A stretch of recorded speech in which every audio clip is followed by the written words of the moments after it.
Bonjour à toutes et à tous. Et s'il existait, au plus profond de notre corps, une structure assez méconnue, mais qui est un véritable chef-d'œuvre d'ingénierie, qui soutient littéralement tout notre tronc?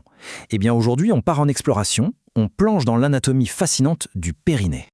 Alors, cette fameuse question, la réponse, elle se trouve dans une sorte de hamac, un hamac de muscles et de tissus. C'est une structure incroyablement ingénieuse qu'on va décortiquer ensemble, le périnée, que l'on appelle aussi le plancher pelvien. Voici notre programme, notre feuille de route pour bien comprendre cette région si complexe.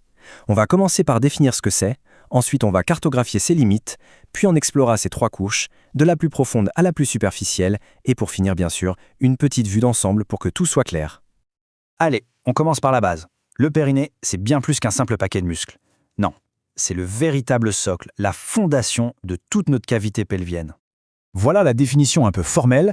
Pour se le représenter, il faut vraiment l'imaginer comme un plancher à la fois solide et souple qui vient soutenir des systèmes d'organes absolument cruciaux, l'appareil urinaire, l'appareil digestif et l'appareil reproducteur. Rien que ça. Bon, maintenant qu'on sait ce que c'est, il faut pouvoir le situer précisément. On va donc délimiter son emplacement et sa forme. C'est vraiment essentiel pour comprendre comment tout ça fonctionne. Si on regarde sa forme générale, délimitée par le squelette du bassin, eh bien, ça dessine un losange. Et cette forme, elle n'est pas due au hasard, elle est définie par des points d'ancrage osseux très spécifiques qu'on va voir tout de suite.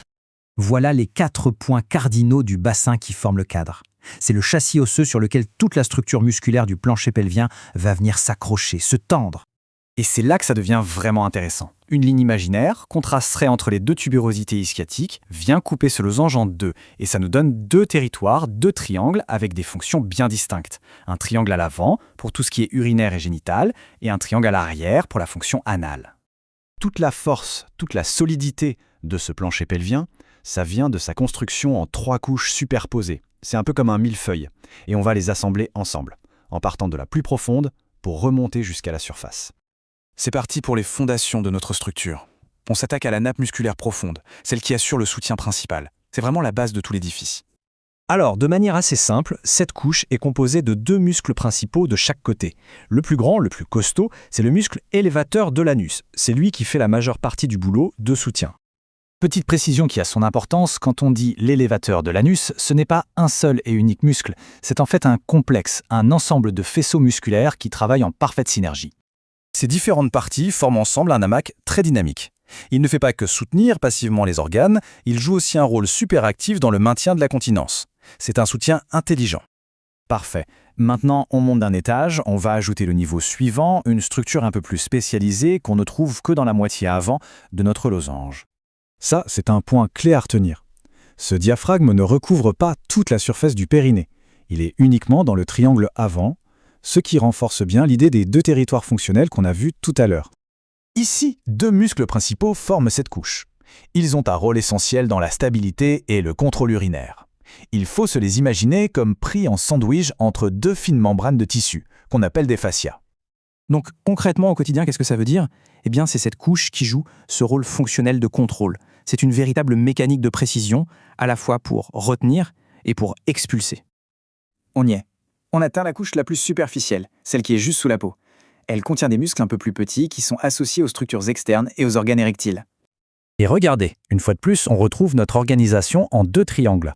Le triangle arrière, l'anal, n'a qu'un seul muscle principal dans cette couche, le fameux sphincter externe, alors que le triangle avant, l'urogénital, en a 3. Et tous ces muscles, ou presque, convergent vers un point central, un peu comme les rayons d'une roue. C'est le corps périnéal ou centre tendineux. C'est le véritable carrefour, le nœud structurel qui ancre tout le monde et qui assure la cohésion et la solidité de l'ensemble, une vraie clé de voûte. Voilà, on a assemblé toutes les pièces du puzzle. Maintenant, prenons un peu de recul pour admirer cette merveille d'architecture qu'on vient de construire, couche après couche. Ce tableau, c'est une super synthèse de tout ce qu'on vient de voir. Il récapitule tout parfaitement. On voit bien la couche profonde, le diaphragme pelvien, avec l'élévateur de l'anus et le coccygien, puis la couche moyenne, uniquement dans le triangle urogénital, etc. C'est une excellente carte pour visualiser comment chaque muscle trouve sa place dans ce cadre à 3 couches et 2 triangles. Donc, pour résumer, à quoi ça sert tout ça? Eh bien, ce système musculaire super complexe assure 4 rôles majeurs. Le soutien, le contrôle, la continence, la fonction sexuelle et la stabilisation de tout notre tronc. C'est absolument fondamental. On a donc assemblé le plan, l'architecture de cette structure vitale. Mais connaître l'anatomie, ce n'est que la première étape. La vraie question qui se pose maintenant, c'est comment on entretient, comment on renforce ce plancher tout au long de la vie. Et ça, c'est une porte immense que la science et la médecine continuent d'explorer chaque jour.